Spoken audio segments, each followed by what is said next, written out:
Hello and welcome to the Redmen. Hello and welcome to the Redmen TV. It's the starting 11 prediction show. It's Chelsea, Liverpool. It's Saturday. It's 5:30. It's Sarri. It's Klopp. It's Hazard. It's Salah. Yes. Let's just put yesterday into the past. We'll forget about yesterday because we've got a huge game at the weekend to look forward to. A game that Liverpool need to go out there and prove to Chelsea when the first 11 are on the pitch, we are a better side than them. That's what I believe is the case anyway. We've got to go out there and prove it. It's going to be a tough game because Chelsea are a good side. They've started well and they've got world-class players as well. But so have Liverpool. And Liverpool, I think, are further along their development as a side than Chelsea's, sorry. And that's just down to time. Chelsea might get there, but we're not there yet. But we're here to predict Liverpool's starting 11. So I'm going to start with the goalkeeper. I believe that it's going to be not Simon Mignolet in goal. It's going to be Alisson Becker. Still only conceded 2 goals, still making 2 saves per 90. Still a brilliant goalkeeper in my eyes. We're going to move on to the right back then. It's not going to be Nathaniel Klein. It's going to be Trent Alexander-Arnold. He's still boss. He's got 1 assist. He's intercepting the ball over 5 times per game at the moment. And one of the things that I noticed yesterday, I've spoken a lot about this on the website, is that when we changed to the back 5 from like a year ago with Kleiny, Moreno and Matip and Lovren, one of the things that we fell back into the trap of was pressing traps from Chelsea. And Chelsea let the ball go to Nathaniel Klein and then just stole a marching on him and saw what we could do. That is not going to be the case. If they give the ball to Trent Alexander-Arnold, Trent Alexander-Arnold will be whipping the ball over to whoever could play on the right wing. I wonder who that might be. The right wing forward position. Or he'll be playing a ball into Firmino's feet, or doing a nice little dink inside to like whoever's in the midfield. It's going to be amazing. And Trent Alexander-Arnold is just much better suited to our system. And what yesterday showed me is that our system is massively reliant on the quality ball-playing fullbacks that we have, Trent being one of them. It's also massively reliant on really good centre-halves. And we've got 2 of them. So I'll start with the first one. And his name is not Joel Matip, it's Joe Gomez. I think I'm just going to stop doing that for the rest of this now. I set myself up to do something and I'm not enjoying it as much as I thought I would. So I'm just going to go with Joe Gomez.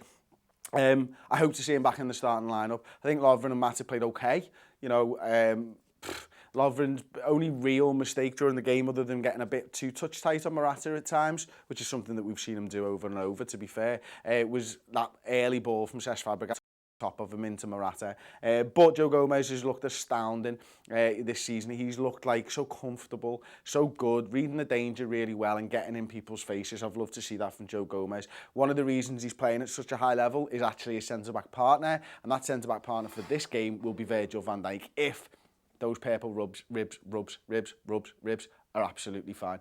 So Virgil van Dijk comes back into the side for me, whether he's got a purple rub or rib or whatever.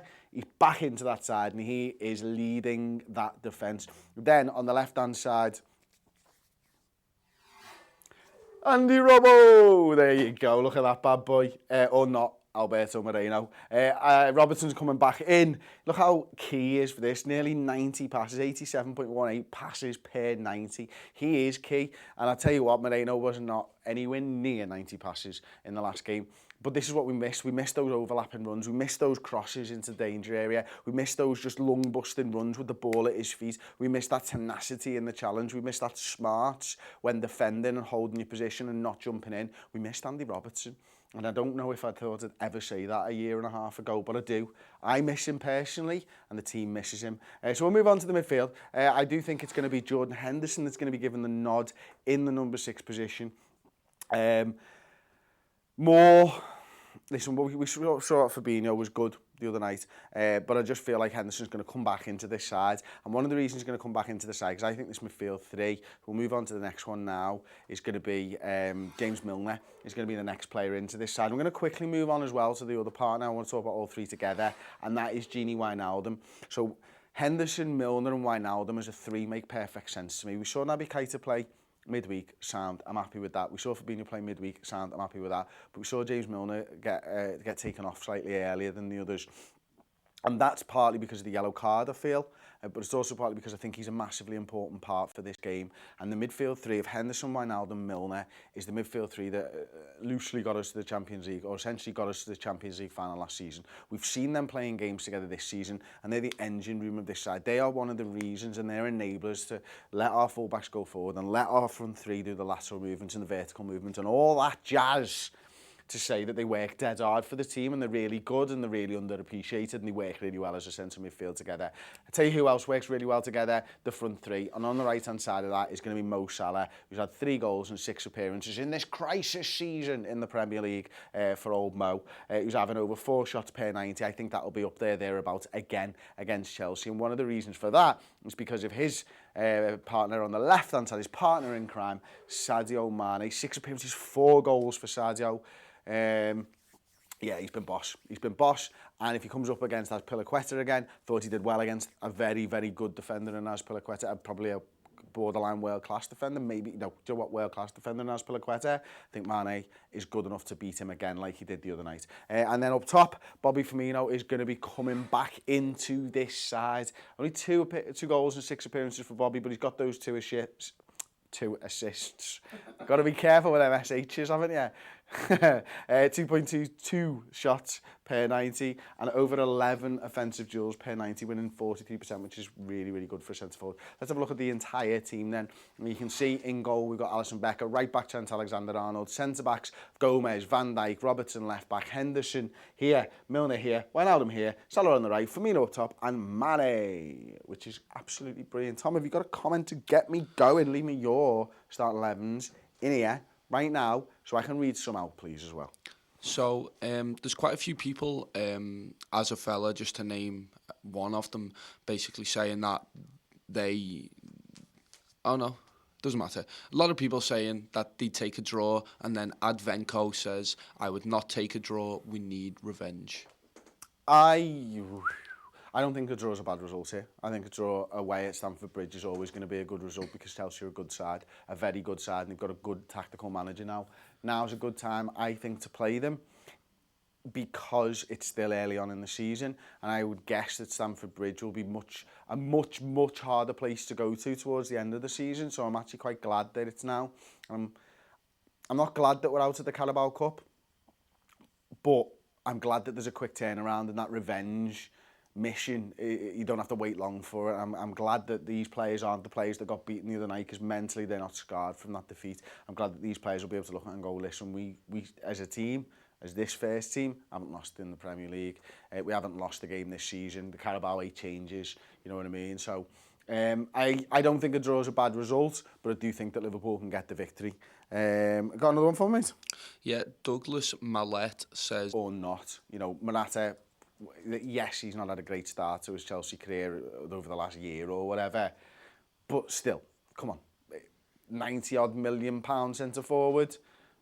We've come up against much worse. Willian, a player I still rate really, really highly. And then obviously Hazard late in the game and all that type of stuff. One thing I will say is Klopp's system's evolved to need these 2 fullbacks. And that's what we didn't have last night. You know, those cutting in, those little runs around the outside, that's the stuff that we need. And these 2 holding it all together, being the glue at the back's absolutely superb. And you don't kind of get that same feeling with Matip and Lovren, who probably aren't as good in space or when someone's running at them as maybe Virgil van Dijk has shown over the course of his career and Gomez has shown over this season that they're very good. You also didn't have the goalkeeper, who's just, I think, instills a little bit more confidence. But... as a unit, no, they weren't good enough. Maybe they won't be good enough to challenge for the title, and I think that's fair. But individually, if they were to join these 3 guys, or these 4 guys, and you throw Klein in, that's sound. You can cover that for a few games. Moreno for Robertson, absolutely sound. You can have Lovren alongside Van Dijk. We've seen that that's sound. You can have Matip alongside Van Dijk. We've seen that we can deal okay. The problem is that you're changing everything and they've not played together for so long. So there we go. You know what I mean? That's what it kind of boils down to for me. Is it's not that they're inherently bad players and a bad group of players. It's just that they're now backups for a reason. You know, their ceiling isn't as high as these guys. Individually, they're good backups to have. And there'll be a lot of teams in this league who'll be really happy with Nathaniel Klein as his right back. And there might be a couple of teams in the league that would be happy with Moreno at left back. But it is what it is. I'm going to do one more comment, which is Naby Keita this. Salah double and Bobby to finish off Chelsea. So there you go. There we go. That has been my starting 11 prediction. Leave me yours in the comments section below. Like the video. And do you know what? Leave me your score predictions as well. Thanks for joining me on the Redmen TV. I'll see ya as Liverpool, hopefully, hopefully batter Chelsea.